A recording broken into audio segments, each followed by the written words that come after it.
Bom dia, gente bonita de Deus, distrito de Fazenda Grande. Essa manhã eu tirei alguns minutos, alguns momentos especiais no meu momento devocional para estudar a palavra de Deus e orar por sua família, principalmente por todas aquelas igrejas que no distrito estão realizando a Semana Especial de Família. E a igreja sede, ela está uma semana muito boa, ali sendo transmitida também pela internet, com mensagens especiais para a família, para reavivar a família. E nessa manhã não foi coincidência, o Reavivados por Sua Palavra que eu faço é um pouco diferente. Eu estou acompanhando a leitura ainda em Gênesis, e eu estou em Gênesis 37, e hoje, infelizmente, eu li a história terrível, quando os irmãos de José o venderam para uma caravana de amalequitas, e ele foi levado dali para o Egito, para ser escravo no Egito, primeiramente por Potifar, e depois ele se tornou escravo de Faraó, servo de Faraó, e a história você conhece muito bem. E a gente percebe na leitura bíblica, já desde Abraão, as famílias seguidoras de Deus, elas tinham seus problemas, elas tinham algumas disfuncionalidades, infelizmente. E aqui, em certo sentido, Jacó, com seus filhos, teve inúmeros problemas, inúmeras disfuncionalidades. Você sabe, Jacó não teve filhos apenas com Raquel e Lia. As suas outras servas, que cada uma servia a Raquel e a outra servia a Lia, também lhe deram filhos.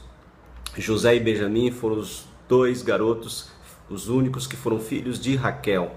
Inclusive Raquel veio a perder a sua vida justamente durante o parto de Benjamim. E a história conta que José foi vendido para os seus irmãos. Ele sofreu, em certo sentido, um abuso. E aí eu fiquei refletindo como é importante nós orarmos pelas famílias. No próximo sábado nós vamos distribuir essa revista aqui. É a revista Quebrando o Silêncio. E ela, nesse ano, traz o título O Grito Sufocado. E ela vai falar sobre o abuso físico contra mulheres, o abuso também contra crianças. E eu fiquei alarmado porque existem alguns dados preocupantes. Olha só, nós vamos distribuir esse folheto à tarde, lá no Largo do Retiro, nas Sinaleiras. O distrito todo está sendo convidado para que, através do Ministério da Mulher, possamos integrar e aí distribuir. Esse folheto traz alguns dados, que eu vou ler daqui a pouco algumas coisas, mas ele traz algumas informações importantes. Como podemos ajudar uma pessoa que sofreu um abuso físico, uma mulher ou uma criança.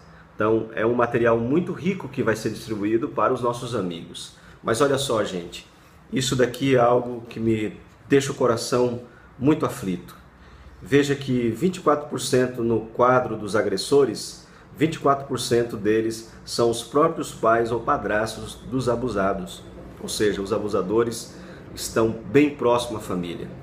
Outra coisa desse folheto, essa informação, um estudo que foi feito pelo IPEA, o Instituto de Pesquisa Econômica Aplicada, revelou que 70% das vítimas de crime sexual no Brasil, no nosso país, são crianças e adolescentes. Isso daqui é algo tremendo que precisamos continuar erguendo essa voz, quebrando o silêncio, falando e ajudando tanto as vítimas como também banindo, logicamente, do convívio com essas crianças os seus abusadores. Isso é muito sério e nós não ficamos ilesos, nós não estamos livres de termos esse tipo de abuso batendo na nossa porta. A revista traz também uma matéria muito boa, onde ela apresenta aqui o perfil do agressor.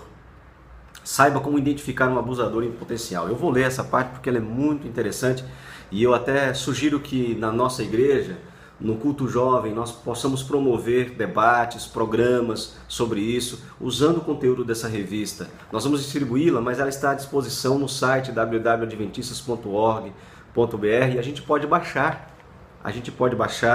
Para que a gente possa fazer programas, cultos jovens, usar até nos nossos sermões para ajudar as nossas famílias, a família da própria igreja. Olha, em muitos casos, eles são próximos da vítima ou da família dela. chegam inclusive a frequentar os mesmos ambientes e reuniões e conseguem disfarçar suas intenções e práticas por meio de uma aparente vida normal. Costumam ser pessoas que trabalham, casam e interagem bem socialmente, principalmente com crianças e adolescentes. Toda essa conduta pode funcionar como uma máscara que esconde quem são na intimidade. Carentes de afetos e cuidados, possuem uma personalidade narcisista. Têm traços comportamentais egocêntricos, arrogantes e de mesquinhez. Motivados pelos traumas de infância que carregam, procuram abusar daqueles que se mostram mais vulneráveis às suas ameaças e que oferecem menos riscos de denunciar suas ações. E aí ela enumera 7 características do perfil do agressor. Em primeiro lugar, são pessoas casadas e com muito interesse em crianças, acima de qualquer suspeita. Segundo lugar, relacionam-se melhor com menores de idade do que com adultos. Por isso, aí é o perigo, porque são muito carismáticas. A sua personalidade narcisista, ela termina cativando as pessoas justamente para suprir esse narcisismo, cativando as crianças. Terceiro lugar, buscam trabalhar em lugares frequentados por crianças e adolescentes. Em quarto lugar, suas necessidades emocionais e sexuais são satisfeitas com menores de idade. Em quinto lugar, podem usar álcool ou drogas para disfarçar as suas inibições. Sexto lugar, colecionam material pornográfico infantil e fotografias em que suas vítimas aparecem nuas. Em sétimo lugar, falam com as crianças como se fosse uma delas, mas as tratam como se fossem suas amantes. Queridos, nós não podemos permitir que abusadores prevaleçam e maltratem os nossos filhos, os adolescentes e as crianças. Nós precisamos ajudá-las. Essa revista traz uma matéria em que mostra que muitas vezes a vítima ela se sente muito humilhada e ela não tem coragem de falar. Por isso que a prevenção é o melhor trabalho. A igreja vai fazer esse trabalho nas sinaleiras, vai distribuir a revista, mas eu penso que nós precisamos tirar esse grito sufocado de muitas vítimas e ajudá-las, principalmente aquelas que já sofreram, ajudar com seus traumas. E acima de tudo, nós precisamos fazer um trabalho de prevenção, orientando a nossa liderança. É claro que nós não devemos fazer uma caça às bruxas, desconfiando de todos, mesmo porque nós temos, graças a Deus, um trabalho na área com adolescentes e infantil muito forte na igreja. Os departamentos infantis que temos, que funcionam todo sábado pela manhã, e também, logicamente, os desbravadores, os aventureiros, os grupos jovens, e nós precisamos ajudar tanto aqueles que estão envolvidos em liderar essas crianças, como aquelas crianças que talvez possam ser vítimas, trabalhando em primeiro lugar com a prevenção. Se nós pudermos prevenir, e esse material pode nos ajudar nisso, ao distribuí-lo, ao falar, ao compartilhar nas redes sociais. Por isso que eu resolvi gravar esse vídeo para dizer que estou orando por todas as famílias, principalmente as famílias que estão em semana de oração, lá na igreja sede. Eu não pude acompanhar todas as noites por causa de outros compromissos, mas eu tenho, sempre quando posso, dou uma olhadinha ali na internet e está sendo muito bom.